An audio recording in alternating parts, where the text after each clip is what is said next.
Unscripted.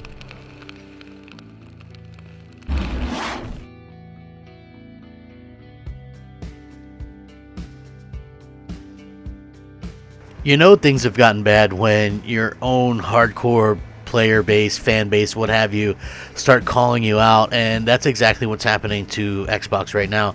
I think people are starting to finally see through some of the flaws and some of the things that Microsoft does, and this is really something that's really ended up pretty well for Sony as well. Like, again, at the end of the day, I do feel like Microsoft is really going on kind of some thin water, some thin ice, if you will, when it comes to a lot of gamers. I think they're starting to kind of get annoyed by some of the stuff that they're hearing over and over from Microsoft without anything really kind of producing there. So again, Sony, they're kind of doing things one way. I think Microsoft kind of doing things a different way. Which one's better?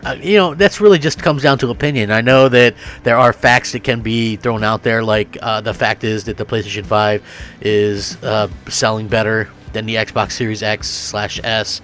The fact is that Sony has won, 3 of the 4 console wars that they've been into, and came in second place the one time that they did lose, and that was like, they probably wouldn't have lost that if they had come out with something slightly cheaper than the PS3 and did say such outrageous things like get a second job to get one. I just think that no matter who you are, no matter what company, you can always, no matter how much goodwill you have, like the PS2, right?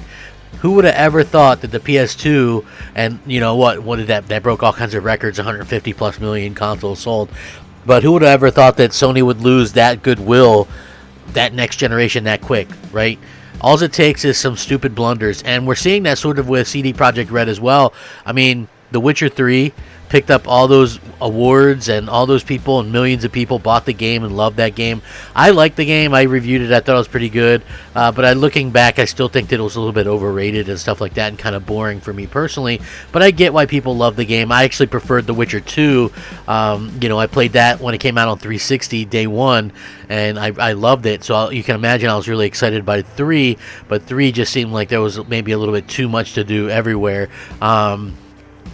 For me personally, it's not really a problem because I didn't buy the game, and probably not. Maybe when it's on sale or something on the PlayStation 5 or something like that, when they actually do a next-gen version. It's so weird to me that this company admits that they didn't have last-gen versions working, but they literally only had last-gen and PC. So it's so weird. It's definitely a weird situation. I don't know. But for me anyway, that's neither here nor there. This is very interesting stuff, and I want to say, I much prefer the way that Sony's doing it, and I think that it's really cool the way that that they've handled this kind of stuff. While on the other hand, Microsoft, they're looking a little shady. What's up, everybody? Crapgamer here with Crapgamer Reviews, back with another video. Thank you so much for checking it out. I really do appreciate it. Please like, share, subscribe. I would appreciate that as well. It helps out the channel, and it means a lot to me personally. Like I said, if you're looking for a way to help out a small little crummy channel like mine, the best way to do it, a simple like. That's the best way. You can take a minute to consider subscribing as well. You can also, hit the bell so you're notified of all the content. I do at least one video a day. Shout out to all the old subscribers, new subscribers, and everybody in between. You are fantastic and much, much appreciated. Thank you so much for rocking out with me. So, again, we saw the Game Awards. Maybe you guys saw the Game Awards. Some people saw the Game Awards. I don't know. It was a very watch type thing. I watched it. There was a lot of interesting little announcements that were made, right? Like, and when I say interesting announcements, I mean interesting announcements. I like where they're going with the awards. I think that it's cool that they have their own little award show, or I don't want to say little. I just think that it's interesting that finally gaming in general has an award show that kind of makes people happy, and that makes people take gaming seriously, and I think I enjoy that immensely. But with that being said, some of the stuff can be kind of boring or whatever, and I get that. One of the things that I thought was pretty interesting was the Vin Diesel stuff with Arc 2. Now, why is this interesting stuff? Because Aaron Greenberg and Phil Spencer and everybody said that this is going to be a console exclusive. Now, when you hear console exclusive, what does that mean to you? Okay, because they're just using the word console exclusive, and to me that means that it's only going to be on, Xbox, right? But the fact that I was an Xbox fanboy for so long, I know exactly what this means, because guess what? PUBG was a console exclusive. The first Ark was a console exclusive, and those all went to PlayStation. You know what I mean? So again, you basically know what you're going to get. You're going to get, and much like the way that CD Projekt Red sort of misled people into buying their product before they even showed anything running on those consoles. I think Microsoft does that too, in the hopes to kind of win people over. The problem is Ark games, I don't think, are this huge game that really everybody's like, oh my gosh, they're getting Ark for a timed amount of period. I just don't really think that that's something that most people care about. Most people were adding it to their list pretty quickly, which I thought was funny. But at the end of the day, I do feel like this is something that was worth mentioning, because again, we are living in sort of this type of situation where that's very untruthful, and the way that they're kind of advertising this. So obviously, Studio Wildcard, they revealed Ark 2 will be a console launch exclusive for Xbox Series S and X, even though they just called it a console exclusive. And the game is targeting a 2022 release date. Revealed in a blog post, the exclusivity of the game is stated as console launch exclusive, which means the game will launch on PC and Xbox Series S and X initially, before moving to other consoles like PlayStation 5. As for how long the window of exclusivity is, nobody's really sure yet, but it could be a couple months after release, or later in 2022, or something longer and release in 2023, like how Deathloop is exclusive to PS5 for a year, or Project Athia is exclusive for PS5 for 2 years.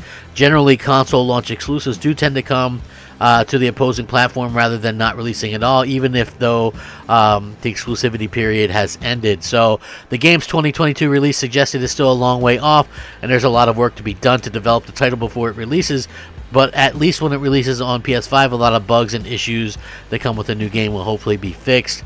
Again, so this is something that shouldn't really come much as a surprise to anybody, and the main reason why it shouldn't really come as a surprise is the first Ark ran incredibly poor. Like, I can remember playing that game on my launch VCR Xbox One at like, what was it, 500p or something like that. The resolution was terrible, and the frame rate was terrible, and it was just really bad. Those games were really poorly optimized. So, again, I kind of expect the same thing for this. These are, not big AAA type games to begin with, but the fact of the matter is I did see some Xbox fans kind of really starting to kind of not like the wording that Microsoft is using for these. And it's like, for me personally, it's like, man, I would only really hype up something if it was going to be something that really a lot of people were interested in, like a game changer, right? And for me personally, I don't look at Ark 2 as like a game changer. It's just one of those things where I look at it as something along the lines of kind of filler. I mean, to be quite frank, and I don't mean to be harsh about it, I know there's a fan base out there for this, but for me personally, I'm just saying I don't look at it that way. I look at it as, more of something like it's something that's smaller, it's something that's not exactly, it's not on that AAA level. It's not like that big console seller that I don't know, maybe some people are kind of hoping it out to be, or wanting it to be. So hopefully that's something that maybe you guys agree with me, maybe you don't, but it is interesting to see that. I much prefer, and if you're going to come out there and have something be exclusive, let it maybe be something that's in the AAA space, or something that maybe people are really, really interested in. Again, like I said, Sony's doing this stuff with like Final Fantasy VII Remake, which is a game that a lot of people are interested in. Or, you see them get something like Project Athia, a new AAA, that a lot of people are interested in. Like, again, these are the huge differences that we're seeing from Microsoft and Sony in their approach to these things. It's like Sony tends to get these games that people are genuinely interested in and genuinely want, and there's a lot of interest and stuff like that. So those could be considered, like system sellers. Microsoft is getting these little games, for a short period of time that most people don't really care about. It's not something that people are like, oh, well, I'm not going to wait for it. Like, people are 100% willing to wait for Ark 2.